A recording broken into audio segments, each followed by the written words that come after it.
नमस्कार बच्चों। आज हम लोग जैसे कि लास्ट क्लास में हम लोगों ने कौशल कवर किया था। अब उसके बाद वाला प्रश्न कौशल कवर कर दिया, उसके बाद हमने स्पष्टीकरण भी कवर कर दिया। अब हम लोग आते हैं अपने नए कौशल पर, जिसको आप लोग शायद से आपने ना नहीं सुना होगा। मैं आपको बताती हूँ। देखिए लिखा है दृष्टांत कौशल। तो गौर करिए, दृष्टांत कौशल। अब अगर मैं इसको थोड़ा सा सिंपल करती हूँ आपके लिए, जिसको इंग्लिश में कहते हैं इलस्ट्रेशन स्किल। इसको कहते हैं इलस्ट्रेशन स्किल। अब जैसे बात एक है कि जैसे मैंने इसके पहले आपको स्पष्टीकरण कराया, तो उसमें कहा गया कि एक्सप्लेनेशन, मैंने आपको बताया उसको कहा गया एक्सप्लेनेशन स्किल, ठीक। लेकिन कुछ होता है क्लास में, जैसे कभी कभी ऐसा होता है हमारे साथ कि जब हम बच्चे को गद्यांश या पद्यांश या पैराग्राफ जिसे कहते हैं हम समझाते हैं, तो जो पैराग्राफ में लाइन्स है उन्हीं को पर्टिकुलर एक्सप्लेन करते हैं। लेकिन कभी कभी ऐसा होता है कि वो लाइन्स भी बच्चे को तब भी समझ में नहीं आती जब टीचर समझाता है। तो उसके बाद बच्चा क्या कहता है कि थोड़ा और बारीकी समझा दीजिए, थोड़ा और विस्तार से, थोड़ा और इलस्ट्रेट करके, है ना, इलास्ट्रेट जैसे थोड़ा और इलास्टिक की तरह खींचिए उसको और समझाइए। तो उस समय हम कौन सा कौशल यूज करते हैं? उस समय हम अपना दृष्टांत कौशल यूज करते हैं, जिसको बहुत ही आसान भाषा में कहा जाता है उदाहरण कौशल। अब आपको समझ में आ गया होगा, है ना। तो ये एक मनोवैज्ञानिक शब्द, मतलब कहने का मतलब एक शब्द की भी वैल्यू होती है। तो शब्द को इम्प्रेसिव, एक्सप्रेसिव बनाने के लिए आप जिज्ञासु कब होते हैं? जैसे कि हमने जब दृष्टांत वर्ड यूज किया तो आप जिज्ञासु हुए कि ये वर्ड है क्या। और अगर हम फर्स्ट ही अटेम्प्ट में उदाहरण लिख देते हैं, उदाहरण कौशल, तो आपके माइंड में तुरंत आ जाती है बात, अरे उदाहरण मतलब एग्जाम्पल देना, होता है कि नहीं। तो उसी प्रकार से हम वर्ड्स को जिस प्रकार से एक्सप्रेसिव बनाते हैं बच्चे की जिज्ञासा जागृत करने के लिए, जिज्ञासु प्रवृत्ति उत्पन्न करने के लिए, तो उसी से एक कौशल है दृष्टांत कौशल, जिसको हम उदाहरण कौशल के नाम से भी जानते हैं। अब आज हम क्लास में इसके बारे में चर्चा करेंगे। जैसा कि अब आपको उदाहरण का शब्द सुनते ही आपको बहुत आसान लगने लगा होगा, ठीक है। लेकिन उदाहरण कौशल का यूज कैसे, दृष्टांत कौशल का यूज हम कब करते हैं कि जैसे बात है कि जैसे एक बात कही गई, लिखी हुई बातें क्या होती हैं कि दृष्टांत वह कौशल है जिसके माध्यम से हम कोई संप्रत्यय मतलब कंसेप्ट, कोई कंसेप्ट और कोई, जैसे बच्चे के कुछ प्रतिबिंब ऐसे हैं जो धूमिल हो जाते हैं, जैसे हम अमूर्त ज्ञान कहते हैं, ठीक, उनको बहुत ही सहजता और सरलता से बच्चों को समझाएं, बच्चों को याद कराएं उन बातों को। तो वो कौन सा प्रोसेस होता है, वो दृष्टांत कौशल का प्रोसेस होता है जो हम यूज करते हैं। अब दृष्टांत कौशल कैसा यूज करते हैं, यानी कि उदाहरण प्रवृत्ति कैसे कैसे यूज कर सकते हैं, प्रयोग आप कैसे कैसे कर सकते हो। तो आप उसका प्रयोग कर सकते हो कोई घटना या कहानी के माध्यम से, समझ रहे हैं कि आपने कोई घटना वृतांत सुनाया या कोई कहानी, आपने शॉर्ट स्टोरीज होती हैं वो आपने सुनाई, उनके थ्रू आपने कोई चीज समझाने की कोशिश की, ठीक है। दूसरी बात आती है जैसे कि आपने कोई ऐसी चीज है जो आप समझा के बच्चों को मौखिक रूप से आप नहीं समझा पा रहे, तो आप उस चीज को कैसे प्रेजेंट करते हैं? आप उसको वस्तु को दिखाते हैं, या उसका मॉडल तैयार कर लेते हैं, या आप उसका चित्र उकेर लेते हैं, चित्र बना लेते हैं, उसको प्रस्तुत करते हैं। तो इन चित्रों के थ्रू, इन चीजों के थ्रू आप बच्चे को जो आपका जो बात समझानी है उसको आप प्रस्तुत करके समझाते हैं, घटना कहानी के थ्रू या वस्तु मॉडल। अब देखिए इसी में आपकी दो बातें एक फिर से जुड़ के आ रही है, मतलब एक जो मैं समझा रही हूँ उसी में आपका दूसरा प्रश्न और उत्तर दोनों आ रहा है। अब अगर आपसे बोला था उदाहरण कौशल के प्रकार कितने होते हैं, तो उदाहरण कौशल के प्रकार जो होते हैं वो दो प्रकार के होते हैं। एक होता है हमारा शाब्दिक और दूसरा होता है हमारा अशाब्दिक, ठीक है। अब जैसे मैंने आपको ऊपर ही समझाया, पहले ऊपर समझाया है घटना कहानी ये सब, वस्तु मॉडल चित्र, तो जब मैंने मॉडल दिखाया, चित्र दिखाया, वस्तु दिखाई, कहानी सुनाई, घटना वृतांत मैंने बताया, तो ये जो चीजें आ गई ये शाब्दिक में आ गई कि नहीं आ गई, और ये अशाब्दिक में आ गई। हुआ जैसे कि आपने बच्चे को कुछ चुटकुले के थ्रू समझा दिया, कोई कहानी के थ्रू समझा दिया, कोई वृतांत के थ्रू समझा दिया, ठीक है। यहाँ पर आपने चित्र मॉडल, जैसे मैंने आपको पहले ही बता दिया है, उसके थ्रू समझा दिया। आपने कोई प्रायोगिक विधि करके समझाई, आपने प्रैक्टिकल वर्क करके दिखाया। जो चीज़ आप सोचते थे कि अगर हम बच्चे को लिखाएंगे या पढ़ाएंगे तो एक रट्टाफिकेशन हो जाता है, मगअप करना, लेकिन हम चाहते हैं कि बच्चे का जो ज्ञान है वो स्थायी ज्ञान बना दे, बोधगम्य में उसको करा दे, मतलब बिल्कुल लर्न बाय हार्ट, दिल से चीज़ों को पढ़ना। तो दिल से चीज़ों को पढ़ना कब आता है? जब आप बच्चे का इंटरेस्ट जागृत करते हैं, जब आप बच्चे के अंदर रुचि जागृत करते हैं। और रुचि कैसे जागृत होगी? जब आपके पढ़ाने की प्रक्रिया, शिक्षक के टीचिंग की जो प्रक्रिया होती है, प्रोसेस होता है, वो जितना इंटरेस्टिंग होगा, छात्र के लिए पढ़ना उतना ही अच्छा होगा, उसको लर्न करने के लिए उतना ही आसान रहता है, ठीक है। तो यहाँ पर जैसे कि मान लीजिए कोई राज्यों के बारे में बताना चाहते हैं कि किस राज्य का घनत्व कितना है, किस राज्य में क्या चीज़ है, तो राज्य के बारे में इंटरेस्ट ऐसे मुंह से बताते रहोगे, बच्चों को इतनी जानकारी नहीं होगी। अगर मानचित्र टांग देते हैं, नक्शा टांग देते हैं और फिर उन राज्यों के बारे में बताते हैं, तो बच्चे का इंटरेस्ट बढ़ जाता है उस चीज़ को पढ़ने के लिए। तो मानचित्रों के द्वारा, चित्र के द्वारा, कई चीज़ों के द्वारा आप कोई चीज़ ऐसी वास्तविक चित्र ला के, ऐसे मान लीजिए आप अनाजों के बारे में बताना, तो छोटे छोटे पाउच में आप अनाज घर से ला सकते हैं और उसके थ्रू बच्चों को पढ़ा, तो बच्चे को ये प्रोसेस होता है, बहुत ही इंटरेस्टिंग लगता है, ठीक। ये हमारा हुआ कि दृष्टांत कौशल में हमने कौशलों का प्रकार भी इतने में ही जान लिया कि दृष्टांत कौशल क्या है, उदाहरण है, ठीक है, जहाँ पर हम बच्चे को सरलता के साथ कोई भी चीज़ों का बोधगम करा सके। कोई भी चीज़ यानी कि विषय वस्तु से जुड़ी हुई वस्तु उसकी चीज़ें होंगी, वही तो बोधगम कराओगे, ठीक है। तो जो उदाहरण कौशल होते हैं उनके बारे में से बोला गया। तो प्रकार कितने होते हैं? वो 2 प्रकार होते हैं, शाब्दिक और अशाब्दिक। ये मैंने आपको बता दिया। अब अगर आप जैसे बात आती है और कि जैसे कि एक शिक्षक को उदाहरण कौशल को इस्तेमाल करते समय, ठीक है, उदाहरण कौशल को इस्तेमाल करते समय या यूज करते समय कौन कौन सी सावधानियां लेनी चाहिए। अच्छा, फॉर एग्जाम्पल मैं आपको एक बात बताती हूँ। जैसे कि मान लीजिए एक शिक्षक है, ये आपका ब्लैक बोर्ड है, ठीक है, ये आपका बोर्ड है। अब इस बोर्ड के सामने एक टीचर आके खड़ा हो गया, ऐसे खड़ा हो गया और आपको पढ़ाने में लगा हुआ, जो आपका चैप्टर है उसको पढ़ा रहा है, और कोई मूवमेंट नहीं है, कोई टीचर के हाव भाव नहीं है, ऐसे करके बस पूरी बुक ऐसे ही पढ़ाया जा रहा है और समझाया जा रहा है। तो क्या आपको इंटरेस्ट आएगा? बिल्कुल इंटरेस्ट नहीं आएगा। जब टीचर थोड़ा सा मूवमेंट करके, थोड़ा सा क्लास में राउंड लगा के, इधर गया उधर गया, क्या क्या बच्चे बोल रहे हैं, सब बच्चों के पास एक राउंड लगा लिया और समझाते भी जा रहे हैं, तो इससे क्या होता है? हर एक बच्चे को लगता है कि शिक्षक हमारे पास से होके गया है, शिक्षक का हमसे लगाव है, हाथों के मूवमेंट्स आपके चलते रहते हैं, हाव भाव ऊपर नीचे होते रहते हैं। जैसे कि जब आप समझाते हैं, कुछ शब्द ऐसे होते हैं जहाँ पे भावों को चेंज करना होता है, जहाँ पे स्वरों को चेंज करना होता है, कहीं पर स्वर बड़े हाई होते हैं, कहीं पे स्वर बड़े लो करने पड़ते हैं।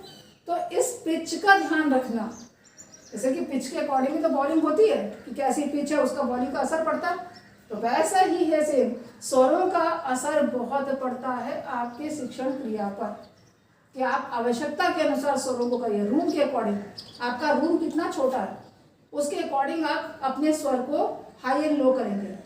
आप अगर वही चीज़ हॉल में डील कर रहे हैं, आपके स्वरों को आपको उतना उस लेवल तक पहुंचाना होगा। वही चीज़ आप छोटे कमरे में करते हैं, आपके स्वरों को उस तरीके से डील करना होगा ताकि बच्चे के कानों में साउंड जो है वो इको ना हो और बखूबी पहुंचे, जिसे कहते हैं, ठीक। तो जैसे कोई चीज़ आवश्यकता के अनुसार ही उसको यूज़ करें, ज़रूरत से ज़्यादा नहीं। फिर टॉपिक से रिलेटेड उदाहरणों को दें, जो आपका विषय है उससे जुड़े उदाहरण जो हैं वो आपको प्रस्तुत करने चाहिए। दूसरी बात, तीसरी बात यह है कि जो उदाहरण जो होते हैं वो एक सम सर्टेन एज तक के लिए ही होते हैं। ये नहीं कि जो भी क्लास ले रहे हैं पहले एग्जाम्पल से पुटअप कर रहे हैं, नहीं, ज्यादातर ये यूज होता है छोटी क्लास के लिए। जो छोटी कक्षा के छात्र होते हैं वहां पर हमें उदाहरण यानी दृष्टांत कौशल का यूज ज्यादा करना चाहिए बनस्पत बड़ी क्लास के। बड़ी कक्षाओं के छात्रों को शब्दों का चयन, शब्दों की नॉलेज हो जाती है, तो वहां पर हम मौखिक क्रिया ही करते हैं, जो शब्द है उन्हीं को उतना समझा देते हैं। लेकिन छोटे छात्रों को अमूर्त ज्ञान देना पड़ता है एक तरीके से, तो उनका ज्ञान अमूर्त होता है, बिल्कुल वैनिश धुला हुआ उनका शरीर दिमाग होता है, उसमें हमें ही शब्दों को डालना है। और जिस प्रकार से हम उनके शब्द अपने शब्दों को उनके में डालेंगे वो उसी की माला पिरो लेते हैं। तो हमें ये ध्यान रखना है कि छोटी कक्षा के बच्चों को, छोटी कक्षा के छात्रों को जब हम चीज़ समझाते हैं तो उदाहरणों के थ्रू समझाते हैं तो वो चीज़ बहुत अच्छे से समझ में आ जाती है। एक और बात, जैसे कि अब हमें उदाहरण समझाना है, मान लीजिए, तो ये नहीं है कि मान लीजिए कोई लोकोक्ति या कोई मुहावरा थोड़ा कठिन बैठ रहा है तो हमने क्या किया, उस लोकोक्ति को थोड़ा सा आसान कर दिया, उस मुहावरे को थोड़ा सा आसान कर दिया। नहीं, जो भी वास्तविकता है, जो भी वास्तविक चीज दी गई है उसको हम तोड़ मरोड़ नहीं करेंगे, उसको समझाने की प्रक्रिया जो हमारी होगी वो आसान से आसान क्रम में होगी। लोकोक्तियों का उदाहरण, मुहावरों का उदाहरण हम इसीलिए वाक्य बना के देते हैं, वाक्यों का प्रयोग करके देते हैं, ताकि छात्र को, बच्चों को बहुत अच्छे से वो लोकोक्ति समझ में आ जाए। लोकोक्ति को आसान नहीं कर देते हैं, लोकोक्ति को समझाने की प्रक्रिया को आसान करते हैं। और लोकोक्ति जो रहती है, मुहावरा जो रहता है, इडियम एंड फ्रेज जो रहते हैं, वो सेम एज इट इज रहते हैं, है ना। एज इट इज क्यों रखते हैं, क्योंकि उनको तोड़ मरोड़ हम नहीं सकते हैं, ठीक। और बात रही यहाँ तक कि जो भी आपको चीज यूज करनी है, समझ रहे हैं, कि आवश्यकता अनुसार यूज करिए। कि अगर दो एग्जाम्पल में, दो उदाहरण में आप छात्र को चीज अच्छे समझ में आ गई है तो वहीं पर स्टॉप करके उसको और कंफ्यूज मत करिए, क्योंकि आप जरूरत से ज्यादा जब एक ही चीज की उदाहरण पुट अप करेंगे तो छात्र जो होते हैं वो कंफ्यूज हो जाते हैं। तो हो सके तो उस पॉइंट से जुड़ा सटीक सूटेबल एग्जाम्पल बिल्कुल पुट अप करिए छात्र के आगे, प्रस्तुत करिए छात्र के आगे, ताकि छात्र उस चीज को अच्छे से समझ जाए, ठीक। ये हमारे कुछ जो हम बोलते हैं सावधानियां बरतने के लिए। और दूसरी बात आती है कि जैसे कि घटक बोले जाते हैं, है ना। घटक किसे कहते हैं, घटक क्या होते हैं, कि घटक के बारे में कहने का मतलब आ जाता है यहाँ पे कि कौन कौन से ऐसे पॉइंट्स हैं जो हमें मतलब एक इम्प्रेसिव क्लास बनाते हैं। क्लास को आप एकदम इम्प्रेस्ड कर देंगे बच्चों को, छात्र एकदम व्याकुल हो जाएगा कि हाँ ये क्लास होनी चाहिए। तो वो कौन कौन सी होती है, जैसे कि हमारा बॉडी लैंग्वेज, सबसे फर्स्ट एंड इम्पॉर्टेंट पॉइंट है हमारा बॉडी लैंग्वेज कैसा है। शिक्षक की बॉडी लैंग्वेज होती है वो टीचिंग में बहुत इंपॉर्टेंट होती है, जिसका नाम है शरीर का संचालन।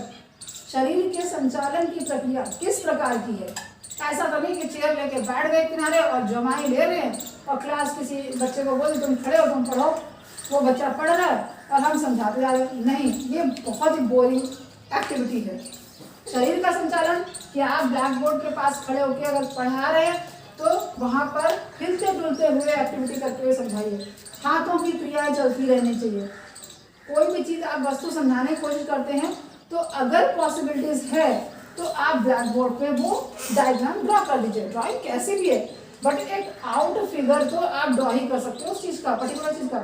आपको वस्तुओं के बारे में ज्ञान देना है, आप किसी चीज़ के बारे में ज्ञान देना चाहते हैं तो वस्तु क्या है उस वस्तु का आउट फिगर आप बना सकते हैं। बच्चा थोड़ा बहुत तो समझ ही जाएगा, उससे हंसेगा तो वो हंसनी भी एक क्रिया है, हंसने से भी उसके अंदर एक ऊर्जा जागृत होती है पढ़ने के लिए। वो आपके फिगर पे हंस जरूर रहा है लेकिन वो इंटरेस्टिंग भी क्लास उसी के साथ बन रही है आपकी, समझ रहे। फिर उचित हाव भाव अपने यूज करिए। दूसरा, जैसे आपके जो साउंड होती है, स्वर होते हैं जिसे कहते हैं, उसके अंदर स्वर जैसे बोलते हैं ना अवरोही आरोही क्रम कि थोड़ा सा ऊपर थोड़ा सा नीचे, कब क्या होना है। जैसे नहीं बोलते कि जब वाक्य लिखा जाता है तो फुल स्टॉप, कॉमा, सेमीकोलन सब आता है, ठीक है, पूर्ण विराम, अर्ध विराम। तो ये सारे जब आते हैं तो इनको प्रेजेंट करने के हाव भाव भी होते हैं। ये नहीं कि यूं ही अभी सेंटेंस पढ़ के चले जा रहे हैं, नहीं, सेंटेंस पढ़ते वक्त कहाँ पर रुकना है, कहाँ पर थोड़ा रुकना है, कहाँ पर पिच अपनी हाई करनी है, कहाँ पर बोल्ड कर रही है, कहाँ पर लो कर रही है, इन चीज़ों का ध्यान बहुत रखना होता है, तभी रीडिंग आपकी एक्सप्रेसिव होती है। ठीक है, तो ये सारी चीज़ें, जैसे कि मान लीजिए कि आप फिर जब आप रेगुलर पढ़ा रहे हैं, लगातार पढ़ाते पढ़ाते पढ़ाते पढ़ाते, एक उचित विराम भी बहुत ज़रूरी है। थोड़ा सा आपने पढ़ाया, थोड़ा सा बच्चे को एंटरटेन कैसे, कुछ प्रश्न पूछ लिए, एक दो प्रश्न ऐसे पूछे जिसमें कुछ बच्चों के दिमाग लग रहे हैं, एक दो बच्चों ने ऐसे जवाब दे दिए जिसमें सारी क्लास हंसने ही लगी, तो ये क्या हुआ, ये विराम हो गया थोड़ा सा, ये बच्चों का मेंटल स्ट्रेस जो था थोड़ा सा रेस्ट पा गया, समझ रहे हैं। फिर उसी प्रकार से अगर आप चाह रहे हैं कोई चीज़ के लिए ब्लैक बोर्ड यूज हो रहा है, जैसे मान लीजिए कोई कठिन शब्द है, कोई ऐसी बात है जो आप बता सकते हैं बोर्ड पर, तो आपने उसका फिगर ड्रॉ कर दिया, आप उसके थ्रू, जैसे मान लीजिए पिरामिड के बारे में बताना, तो पिरामिड आप मौखिक कितना ही बताइए, लेकिन जब एक फिगर ड्रॉ कर देते हैं तो उसका मजा ही कुछ हो जाता है। तो आवश्यकता अनुसार ब्लैक बोर्ड को भी यूज जरूर करना चाहिए। ये नहीं कि बस खड़े होकर पढ़ाए, बुक उठा के फिगर दिखा दिया, नहीं, आप बुक उठा के फिगर दिखाएंगे, लास्ट बच्चे को बिल्कुल नजर नहीं आएगा, पहले दो बच्चों को नजर आ जाएगा, तो क्या ये बेनिफिशियल है? नहीं बेनिफिशियल है। तो जितना हो सके आवश्यकता अनुसार जिस चीज़ पर यूज हो सके वहाँ पर आप अपना ब्लैक बोर्ड यूज करिए, उचित विराम दीजिए, स्वरों को बहुत ध्यान दीजिए, और सबसे बड़ी बात जो आती है वो ये आती है कि जो उदाहरण विधि होती है, यानी कि जो दृष्टांत विधि होती है, किस पर निर्भर होती है पता है आपको? ये जो निर्भर होती है ये हमारी आगमन और निगमन विधि पर निर्भर होती है। अब आगमन निगमन विधि क्या होती है? आगमन निगमन विधि आपने पढ़ा होगा कि जैसे मैं आपको थोड़ा सा एक ट्रिक देती हूँ कि आ और ये नी, आ जो हो गया ये उदाहरण की तरफ इशारा करेगा, नी नियमों की तरफ इशारा, जो उदाहरण से नियम की ओर जाए दैट इज आगमन विधि, और जो नियमों से उदाहरण की ओर जाए वो है निगमन विधि। ठीक, अब आई थिंक आपको लोगों को याद रहेगा हमेशा कि आगमन विधि वो होती है जो हम छोटे बच्चों को अप्लाई करते हैं, छोटी कक्षाओं में अप्लाई करते हैं, जहाँ पर हम उदाहरणों को पहले समझाते हैं और उसके बाद उस टॉपिक पे पहुँचते हैं जो हमें टॉपिक पढ़ाना होता है। निगमन विधि जहाँ पर हम पहले नियमों को बताते हैं और फिर उनके द्वारा किए गए कार्यों को बताते हैं। जैसे मैथ्स वगैरह हो गया, तो जब पहले नियम बताओगे तब तो वो सम करे जाते हैं, पहले आपका फॉर्मूला बता दिया जाता है और फिर उस फॉर्मूले के अकॉर्डिंग सम कराए जाते हैं, फिर उसके कुछ वैसे ही सम 10-15 करा दिया जाते ताकि बच्चा बिल्कुल परफेक्ट हो जाए। होता है कि नहीं होता? उसी प्रकार से कुछ चीज़ें ऐसी होती हैं जहाँ पर हम पहले उदाहरणों को प्रेजेंट करते हैं और उसके बाद मेन प्रोसेस पर आते हैं ताकि छात्रों को अच्छे से समझ में आ जाए। तो ये आपका है कि दृष्टांत कौशल में इलस्ट्रेशन मेथड और उदाहरण कौशल कहते हैं इसको, और घटना, कहानी, वस्तु, मॉडल, ये क्या हुआ, ये सारी चीज़ें आपकी, जैसे हम कहते हैं कि प्रयोग में कैसे लाया जाता है वो बातें, कि जैसे कह सकते हैं कि दृष्टांत वो कौशल है जिसके माध्यम से शिक्षक संप्रत्ययों को, जटिल संप्रत्ययों को, जटिल मतलब कठिन संप्रत्ययों को, कंसेप्ट को, जो कंसेप्ट बहुत कठिन होते हैं, टिपिकल होते हैं, उनको बहुत ही सरल तरीके से, सहजता से बच्चों के आगे प्रस्तुत कर देता है और बच्चों को वो चीज़ें, वो पर्टिकुलर जो चीज़ है वो समझ में आ जाती है, वही हमारा दृष्टांत कौशल कहलाता है। ठीक, और इसमें प्रयोग किए जाने वाली चीज़ें जैसे कि हमने बताया, और वही चीज़ें हमारे उसके प्रयोग प्रकार में आ जाती है कि दृष्टांत कौशल कितने प्रकार के होते हैं? तो 2 प्रकार के होते हैं, वो हो गया शाब्दिक, अशाब्दिक। शाब्दिक कौन कौन से होते हैं? जहाँ पर यूज़ किया जाए बोलने का, तो दैट इज चुटकुला सुनाना, कहानी सुनाना और अपना कोई वृत्तांत बता देना, ये सारी चीज़ें। ठीक है, कोई कविता सुना दी आपने, छोटी क्लास में ज़्यादा देखो राइम्स होती है, राइम्स के थ्रू ABCD लर्न करा देते हैं, राइम्स के थ्रू 1 2 3 सिखा देते हैं, तो ये सारे शाब्दिक हो गए। अशाब्दिक जैसे मान लीजिए अशाब्दिक में आपने चित्र बना लिया, मॉडल बना लिया, कोई फिगर ड्रॉ कर लिया, उन चीज़ों के थ्रू बच्चे को वो जो भी फिगर आप समझाना चाह रहे हैं वो आपने मॉडल के थ्रू समझा दिया। ठीक, आवश्यकता अनुसार जो चीज़ यूज़ पड़ी आपकी, आपने वो काम किया, शाब्दिक अशाब्दिक यूज़ करके आपने दृष्टांत कौशल को कवर किया। ठीक, और फिर कुछ हमने घटक कवर किए यहाँ पे, कुछ हमने सावधानियां बताई। अब इसको थोड़ा सा रिटर्न नोट्स में लेते हैं, फिर आप और अच्छे से समझ जाएंगे। ठीक, हाँ चलिए, जो अभी हमने समझाया आपको उसी को लेते हैं। देखिए, दृष्टांत वह कौशल है जिसके माध्यम से शिक्षक जटिल संपत्तियों और अमूर्त ज्ञान को बहुत ही सहजता और सरलता से बोधगम्य बना देता है। ये मैंने आपको समझाया, वही रिटर्न में मैंने दिया। उदाहरणों के प्रकार: शाब्दिक, अशाब्दिक। शाब्दिक में चुटकुले, कहानी, लेख, घटना, कविता। अशाब्दिक में मानचित्र, रेखाचित्र, प्रायोगिक यानी प्रैक्टिकल प्रदर्शन और वास्तविक उदाहरण। कोई मतलब आपके उसी थोड़े समय पहले कोई घटना उस प्रकार की घटित हुई हो जिससे आपको वो चीज़ और आप अच्छे से समझा सकते हैं बच्चे को, तो वो चीज़ें आप बता सकते हैं। ठीक है। सावधानियाँ: लोकोक्तियों में या जनश्रुतियों की भाषा में बदलाव नहीं करना चाहिए। कहने का मतलब है, जनश्रुतियों से मतलब यहाँ पर आता है कि जो लोकल लैंग्वेजेस होती हैं, कुछ शब्द लोकल भाषाओं में अलग तरीके से बोले जाते हैं, अपनी अपनी भाषा अपना अपना बोलिए, उसमें कोई फेर बदल नहीं करना चाहिए। हिंदी अपनी जगह है, जन भाषाएं अपनी जगह होती हैं, ना ही उनका मजाक उड़ाना चाहिए, ना ही उनमें कोई बदलाव करना चाहिए। आवश्यकता अनुसार हर कार्य को करना चाहिए। आवश्यकता अनुसार ही आप अपना उदाहरणों को प्रस्तुत करें कि जहाँ पर आवश्यक हो वहीं पर, यानी कि नीडेड नहीं है फिर भी यूज कर रहे हैं। असत्य, अवास्तविक तथा व्यक्तिगत अपेक्षा नहीं करनी चाहिए। कोई भी झूठी बात बच्चों को मत बताइए, कोई भी ऐसी बातें ना बताइए जो है ही नहीं, सिर्फ काल्पनिक हैं, उनको पहले से बच्चों को बता के भ्रमित कर दीजिए, ऐसा मत करिए। और व्यक्तिगत अपेक्षा, किसी पर छीटाकशी जैसे बोले थे, कोई भी पर्टिकुलर कास्टिज्म या रिलीजन से रिलेटेड कोई बातें नहीं उठानी चाहिए। और छोटी कक्षाओं में ही उदाहरणों का यूज किया जाता है। नेक्स्ट हम आते हैं घटक पर। घटक पे क्या है? शरीर का संचालन किस प्रकार से है, आपकी क्लास किस प्रकार चल रही है, आप अपने शरीर का हाव भाव का मूवमेंट्स करते रहिए। उचित भाव मुद्राओं का प्रयोग जरूर करिए। स्वरों में आरोही अवरोही क्रम का यूज करिए। भाव केंद्रीय करने के लिए प्रेरणा दीजिए बच्चों को। मतलब जहाँ पर हम टीचर समझा रहा है, शिक्षक जो समझाता है, तो बच्चों को इस प्रकार समझाइए कि बच्चे का जो ध्यान है वो आपकी शिक्षण प्रक्रिया से हटे ही ना। उचित विराम का प्रयोग करिए। पढ़ाते वक्त बीच बीच में थोड़ा सा पॉज करिए, उचित विराम दीजिए। एंटरटेन बच्चों को थोड़ा सा करिए।